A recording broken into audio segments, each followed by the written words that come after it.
नमस्ते दोस्तों, आप सभी के स्वागत बा एसजी किचन भोजपुरी रेसिपी में। तो आज हम आप लोग के साथ शेयर करे जात तनी सांभर बनावे के बहुत ही आसान और ईजी तरीका, साथ में चावल भी बनावल जी फ्रेंड्स। तो ये देख सकेनी जा आप लोग सारा सब्जी हम सांभर खातिर ले लेले बानी। और चली जा आज के मज़ेदार रेसिपी शुरू कर लिहल जा। सबसे पहले सांभर बनावे खातिर हमनी के कुकर लेहल जी और कुकर में आज के सांभर बना के तैयार कइल जी। और एजा हमनी के सबसे पहले तुअर दाल ले लिहल जी। आप लोग जानत होखब जा अरहर के दाल भी बोलल जाला हमनी के यहाँ। तो सबसे पहले दाल ले लिहल जा और दाल के का कइल जी कि हमनी के नाप के ले लिहल जी। तो एजा हम 200 ग्राम के करीब दाल लेतनी। तो सबसे पहले हमनी के दाल के कोनो बर्तन से नाप लेब जा। आप लोग चाहे ऐसे भी बना सकेनी जा, हम 3 जन खातिर बनावतनी। तो आप लोग अपना हिसाब से कम ज़्यादा कर सकेनी जा। तो देख सकेनी जा 200 ग्राम के करीब हम एजा दाल ले ले बनी। और दाल के का कइल जी कि कोनो बर्तन में निकाल के अच्छा से 2 से 3 पानी से बढ़िया से साफ से धुल लिहल जी। तो पानी डाल दिहल जी और पानी डाल के बढ़िया से दाल के धुल लिहल जा। हाथ से रगड़ के आप लोग भी धुल सकेनी जा। तो देखिए फ्रेंड्स, एक तरीके से आप लोग भी दाल के 3 से 4 पानी बढ़िया से धुल लेब जा, ताकि जितना भी एकर गंदगी होई निकल जाई। और एकर गंदा पानी जौन बा आप लोग फेंक देब जा। ये देख सकेनी जा फ्रेंड्स, दाल के हम बढ़िया से धुल लेले बानी साफ पानी से। अब का कइल जी कि सारा दाल के हमनी के कुकर में निकाल लिहल जी और सारा दाल के हमनी के ट्रांसफ़र कर दिहल जी कुकर में। अब एजा डाल दिहल जी हमनी के पानी। तो एजा हम 2 गिलास के करीब पानी डालतनी, जौन कि छोटा गिलास बा।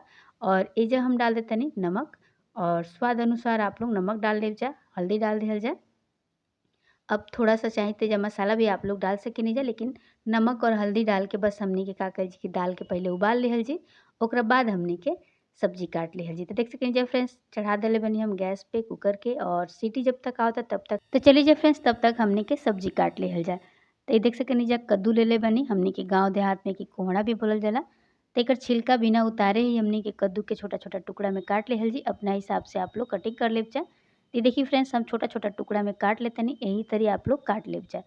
और अपना हिसाब से कम ज़्यादा कद्दू कर सकेनी जा, जितना आप लोग के सांभर बनावत होखे ओकरा हिसाब से आप लोग कद्दू रख सकेनी जा। अब का कइल जी फ्रेंड्स कि भिंडी काट लिहल जी और दोनों साइड से एकर डंठल निकाल दिहल जी, बीच से कटिंग कर दिहल जी, थोड़ा लंबा-लंबा साइज़ में काटल जी। यही तरीका से सारा भिंडी हमनी के काट के रख लिहल जी। तो आज स्पेशल डिमांड रहला यस के कि मम्मी आज दोपहर में सांभर चावल बना के रखिए। तो आप लोग इडली के साथ तो सांभर बहुत बार खइले होखब जा, एक बार हमरा तरीका से चावल के साथ खा के देखिए जा फ्रेंड्स, बहुत ही टेस्टी लागेला और बहुत ही अच्छा लागेला। तो हमरा कहला पे आप लोग एक बार सांभर ही हमरा तरीका से ज़रूर बनाइब जा। तो देख सकेनी जा फ्रेंड्स, आप लोग से बात करते-करते हम आधा से ज़्यादा सब्जी काट लेले बानी। और अभी तक आप लोग हमरा चैनल के सब्सक्राइब नहीं कीजिए कइले फ्रेंड्स, तो लाइक, शेयर और सब्सक्राइब कइल मत भूलब जा। और अपना दोस्तों में भी ये वीडियो के शेयर करब जा। तो देख सकेनी जा फ्रेंड्स, एक तरीके से सारा सब्जी के हमनी के कटिंग करके रख लेवे के बा। ये देखिए सारा सब्जी के हम काट लेले बानी, टमाटर हम बाद में काट लेब। और ये देखिए फ्रेंड्स, सीटी आ गइल बाटे और दाल हमनी के पूरा तरीके से उबल के रेडी हो चुकल बाटे। अब एजा हमनी के अदरक लहसुन का कइल जी फ्रेंड्स कि चॉप कर लिहल जी। तो सबसे पहले हमनी के अदरक लेहल जी, लहसुन लेहल जी, मिर्च लेहल जी और सारा चीज़ के में डाल दिहल जी और हाथ से एक-एक खींच के बढ़िया से कद्दूकस कर लिहल जी। बहुत ही आसान तरीका से आप लोग एकरा से बहुत सारा प्याज और टमाटर काट के आप लोग रख सकेनी जा। बहुत ही ईजी तरीका बा और ये मार्केट में आप लोग के बहुत ही आसान तरीका से ये चॉपर मिल जाई फ्रेंड्स। तो देखिए अदरक लहसुन के बढ़िया से चॉप कर लेले बानी, ई तरीका से आप लोग कर लेब जा। अब चलल जाए गैस की तरफ और एजा का कइल जी कि कढ़ाई चढ़ा दिहल जी और कढ़ाई के गरम होखे दिहल जी। अब गरम हो गइल बा त सरसों तेल डाल दिहल जी, थोड़ा-सा हमनी के एजा पचफोरन डाल दिहल जी, प्याज डाल दिहल जी, मिर्च डाल दिहल जी, बढ़िया से धीमा आँच करके भून लिहल जी। अब एजा भिंडी डाल दिहल जी, भिंडी के 2-4 मिनट चला के भून लिहल जी। ज़्यादा सारा सब्जी के नइखे भूने के, हल्का-हल्का सारा सब्जी के भून लिहल जी। अब सारा सब्जी के डाल दिहल जी और डाल के कम से कम 2 मिनट एही तरीके धीमा आँच पे सब्जी के बढ़िया से भूने दिहल जी। अब देखिए फ्रेंड्स, सब्जी बढ़िया से भुना गइल बा त नमक डाल दिहल जी, थोड़ा-सा मिर्च पाउडर डालल जी, थोड़ा-सा सांभर मसाला डालल जी, हल्दी डालल जी और सारा चीज़ के डाल के बढ़िया से भून लिहल जी। आप लोग ये सब्जी मसाला भी डाल सकेनी जा।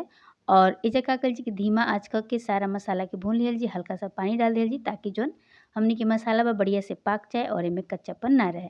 अब ये देखिए फ्रेंड्स, हमनी के मसाला बढ़िया से पाक गइल बा। तब हमनी के जौन दाल बना के रखले बानी जा, ओके कढ़ाई में डाल दिहल जी। और ये देखिए फ्रेंड्स, हमनी के पूरा दाल के कढ़ाई में डाल देवे के बा, डाल के बढ़िया से उबले देवे के बाटे। और अब का कइल जी कि धीमा आँच कर दिहल जी और धीमा आँच पे सारा चीज़ के चला लिहल जी और चला के छोड़ दिहल जी। आप लोग ढक भी सकेनी जा, ढक के भी सब्जी के पका सकेनी जा। 10 मिनट ई तरीके से सब्जी के हमनी के पाके दिहल जी, ताकि जौन सब्जी में कच्चापन होखे उ निकल जाए और बढ़िया से सब्जी हमनी के एजा पाक जाए और कच्चा ना रहे। ये देखिए फ्रेंड्स, सांभर हमनी के हल्का-फुल्का बन के तैयार हो चुकल बा। 2-4 मिनट और लगी, ओकरा बाद हमनी के पूरा तरीके से सांभर बन के तैयार हो जी। अब एजा हमनी के तेज़ आँच कर देहल जी और तेज़ आँच पे सांभर के पाके देहल जी। अब हमनी के सांभर पूरा तरीका से बन के रेडी हो चुकल बा फ्रेंड्स। ये देखिए तब एजा हमनी के डाल देहल जी इमली के पानी और ये देखिए फ्रेंड्स कितना बढ़िया हमनी के सांभर बन के तैयार हो गइल बा।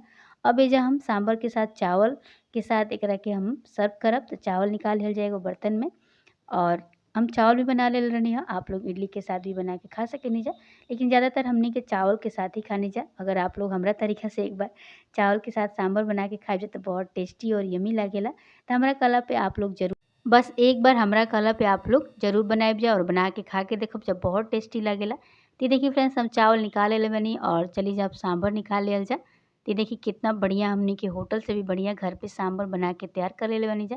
कितना अच्छा तरीका से हमनी के सांभर बन गइल बाटे और साथ में जितना भी सब्जी बा सारा बढ़िया से पाक गइल बा। ये देखिए फ्रेंड्स कितना बढ़िया हमनी के देखे में लागताटे एकदम से मुँह में पानी आ गइल बाटे। तब दोपहर के खाना हमनी के बन के रेडी हो चुकल बा। अब एजा हमनी के प्याज रख देहल जी। आप लोग सब्जी के साथ भी एकरा के खा सकेनी जा। बहुत ही मज़ेदार और टेस्टी रेसिपी बा फ्रेंड्स। तो अगर आज के हमार सांभर चावल की रेसिपी आप लोग के पसंद आइल होखे तो फ्रेंड्स लाइक शेयर और सब्सक्राइब कइल मत भूलब जा। चैनल पे अगर पहली बार आइल बनी जा तब प्लीज़ ये चैनल के सब्सक्राइब कर लेब जा। तो ये देखिए फ्रेंड्स कितना टेस्टी और यम्मी आज के हमनी के सांभर और चावल के रेसिपी बन के तैयार हो गइल बा। तो आप लोग हमरा कहला पे ज़रूर ट्राई करब जा, अपन अनुभव के शेयर करब जा। प्लीज़ ज़्यादा से ज़्यादा कमेंट करब जा और हमके कमेंट करके बताइब जा कि आज की हमारी दोपहर के खाना की रेसिपी आप लोग के कैसन लागल। तब तक खातिर बाय बाय। फिर मिलल जी काल एगो नया वीडियो के साथ।